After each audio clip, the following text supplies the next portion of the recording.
Ndoshta jo saktësisht nga dheu i bordh, mirë po, si që theksova, ne kemi ndjerë të kërcënuar nga ana lindore e Kosovës, po flas. Përderisa ka pasur zhvillim të aktiviteteve ushtarake për gjatë vijës kufitare, përderisa ka pasur vendosje të bazave të përparme, mirë po jo saktësisht që kemi pasur ndonjë kërcënim pikërisht nga ndonjë zonë e caktuar, në këtë rast siç e përmendet ju dheu i bordh. Mirë po e thash për ne paraqet kërcënim çështja politike e Serbisë, çështja hegemoniste e Serbisë, e cila përkthehet pastaj në aktivitete të tjera, sepse problematika, bazamenti, thelbi i problemit nuk është ushtria, nuk janë veprimet ushtarake, thelbi i problemit gjithmonë është çështja që ka një shtet në raport me një shtet tjetër.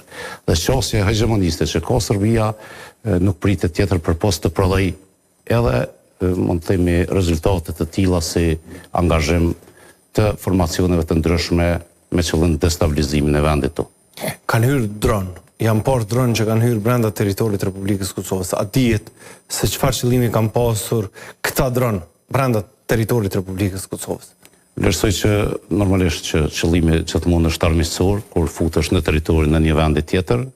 Vlerësoj që Serbia këtë ka bërë një për të demonstruar forcë në raport me ne, normalisht edhe për të mbajtur nën presion edhe vetë forin, pra trupat e NATO-s në Kosovë, gjithashtu për të, mund të themi, nënvlerësuar kapacitetin edhe të NATO-s, edhe të Kosovës, nuk e përjashtoj mundësinë që normalisht dronët janë një ndër pajisjet, pra fluturake të cilat kryen shumë operacionet të ndryshme, mes tjerash edhe vëzhgimin e terrenit. Janë sill shumë rreth burgut të sigurisë larg ku mbaheshin të arrestuarit për rastin Banjska.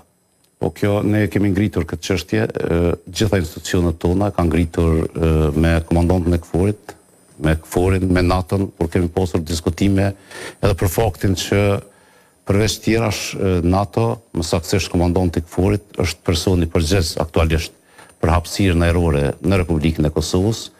Patjetër që ne kemi kapacitetet tona, po ndërtojmë kapacitetet tona edhe për të mbrojtur hapësirën ajrore, mirë po ende me mandat i takon komandantit KFOR-it që të marrë vendime të caktuara në raport me hapësirën ajrore. Ne në vazhdimsi e kemi ngritur këtë çështje. Unë vlerësoj që kjo ka qenë me të vërtet një qasje. Zëri Maqedonia, më me tregu shikuzve diçka. Kosova ka pasur sistem të hedhjes raketave për shpërndarjen e rreve në rast të rënjes breshrit për shkak të ruajtjes së kulturave bujqësore. A e dini që sot Kosova nuk mundet me gjujt raketa për shpërndarje të rreve, jo sot prej pas luftës, prej që KFOR-i këtu, për shkak se kjo zonë apo zona ajrore, pjesa ajrore e Kosovës kontrollohet nga KFOR-i. Pra, na nuk mundemi as kulturat bujqësore me rujt prej breshrit për shkak të KFOR-it.